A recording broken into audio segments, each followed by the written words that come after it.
Tata group के अंदर ढेर सारी कंपनियां आती हैं। उनमें से एक कंपनी है टाइटन। ये इतनी बड़ी कंपनी है कि जब ये कंपनी शेयर मार्केट में लिस्ट हुई थी 1999 में, तब से अब तक इस कंपनी ने 60,000% का रिटर्न दे चुका है। आप सोच रहे होंगे यार, एक कंपनी जो घड़ी बनाती है, चश्मे बनाती है, वो कंपनी इतनी सफल कैसे हो गई? इसके पीछे की वजह यह है कि इस कंपनी का 80% से ज्यादा रेवेन्यू ज्वेलरी बेचने से आता है, जो तनिक्स नाम से बिकता है।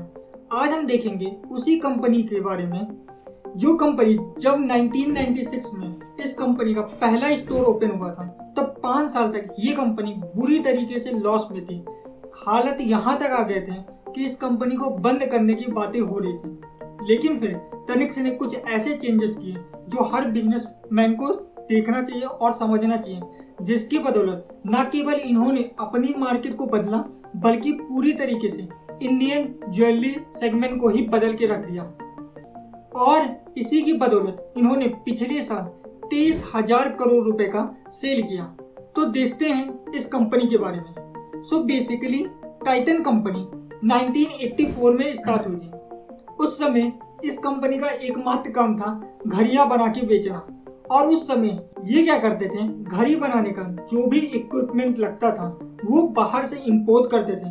अब क्योंकि उस समय तक इंडिया लिबरलाइजेशन में नहीं आया था, तो गवर्नमेंट की बहुत ज्यादा परमिशन लेनी पड़ती थी। लेकिन 1990 में ऑयल की प्राइसेस बहुत तेजी से बढ़ गए और गवर्नमेंट ने बोल दिया कि इस समय आप इंपोर्ट मत कीजिए, क्योंकि इंडियन गवर्नमेंट को ऑयल खरीदने के लिए बहुत ज्यादा डॉलर खर्च करना पड़ता था।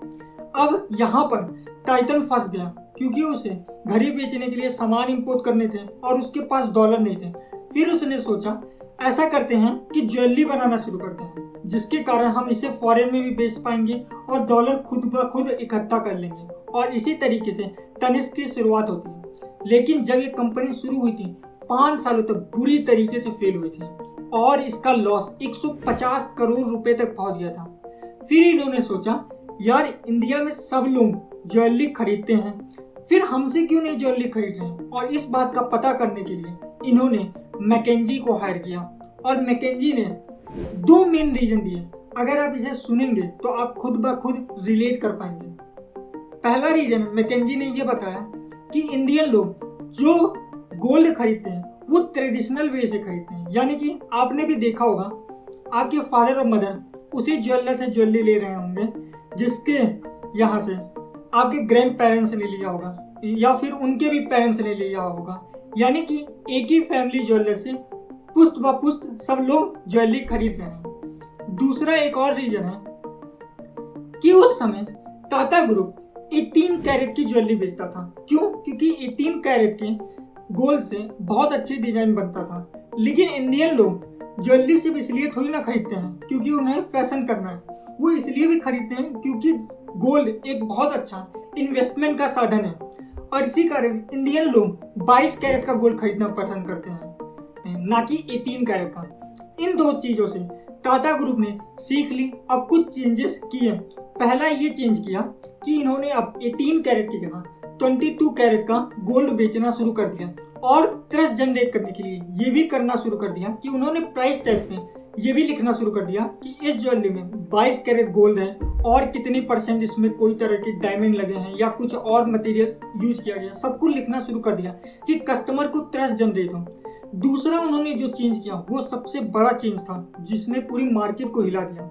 वो ये था कि उन्होंने उस समय एक इंपोर्टेड मशीन लाई जिसका नाम होता है कैरेटोमीटर। ये मशीन क्या करता है कि गोल्ड की प्योरिटी बता देता है। और उन्होंने एड चलाए, कैंपेन लॉन्च किया कि आप आइए इस मशीन के थ्रू अपने गोल्ड की प्योरिटी चेक कर लीजिए, वो भी फ्री में। इसके कारण क्या हुआ, अगर इंडियन को कोई भी चीज फ्री में मिलेगी यार, वो तो फ्री में लेंगे ही लेंगे। वही यहाँ पर भी हुआ।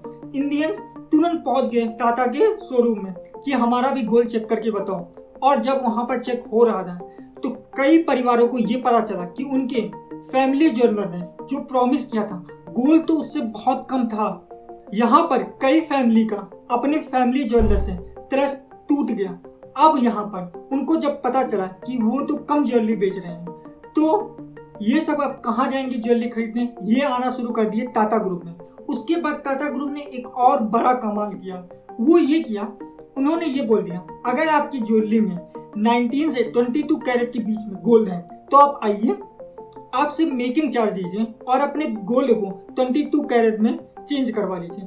आप कहेंगे ये तो बहुत ही अच्छा ऑफर है, कोई भी 20 कैरेट का गोल्ड लाएगा और 22 कैरेट में गोल्ड में कन्वर्ट कर लेगा, और इससे टाटा को बहुत फायदा होने लगा, बहुत सारे कस्टमर आने लगे।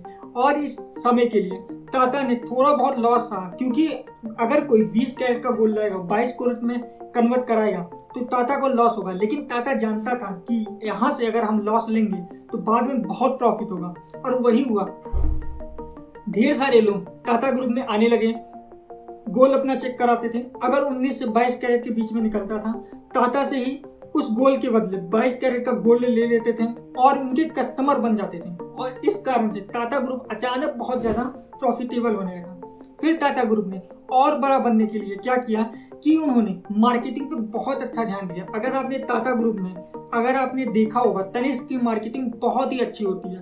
उसके अलावा उन्होंने तनिष्क के छोटे छोटे फ्रेंचाइजी मॉडल में काम करना शुरू कर दिया। ये फ्रेंचाइजी बांटने लगे कि हर जगह पर ये तनिष्क का शोरूम खुला हुआ दिख जाए। आज भी आप देखेंगे तो ढेर सारे आपको शोरूम मिलेंगे पूरी इंडिया में तनिष्क के।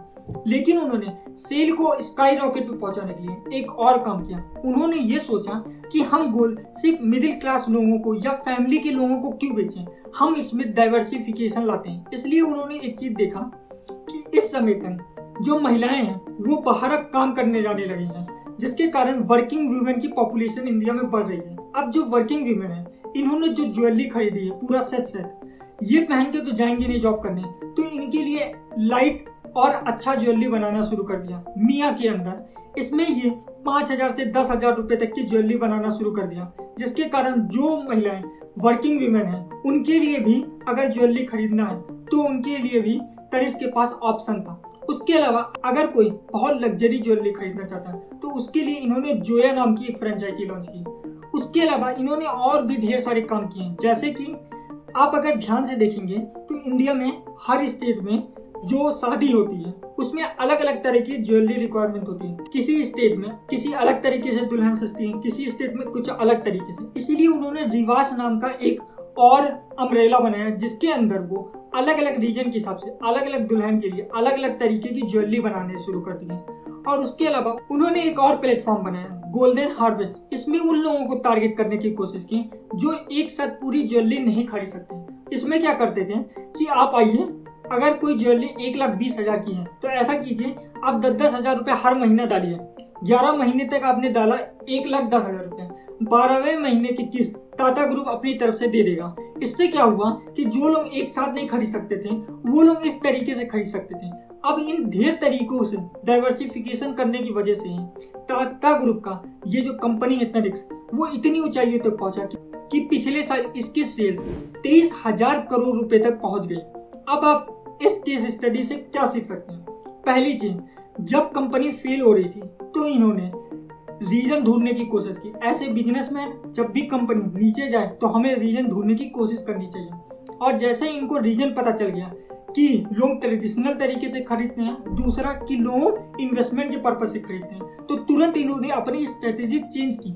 दूसरा चीज, एक बार अगर आपका कंपनी प्रॉफिटेबल होने लगे तो आपको ये कोशिश करनी चाहिए कि किसी ना किसी तरीके से ढेर सारे लोगों तक अपनी प्रोडक्ट को पहुंचाएं, जिस तरीके से तनिष्क ने किया। उन्होंने एक वर्किंग वुमेन के लिए कैटेगरी बना दी, शादियों के लिए अलग कैटेगरी बना दी, लग्जरी लोगों के लिए अलग बना दी, और जो लोग एक साथ अफोर्ड नहीं कर सकते उनके लिए अलग कैटेगरी बनी। इस तरीके से उन्होंने ढेर सारे लोगों को कैटर किया। आई होप आपको ये वीडियो से बहुत कुछ सीखने को मिला होगा। अगर आपको वीडियो अच्छा लगा तो आप चैनल को सब्सक्राइब कर सकते हैं, वीडियो को शेयर कर सकते हैं, और अगर आपको ये जानना है कि पेटीएम इतना सक्सेसफुल क्यों है तो आप ये वाली वीडियो देख सकते हैं। मिलेंगे next time, till then good bye.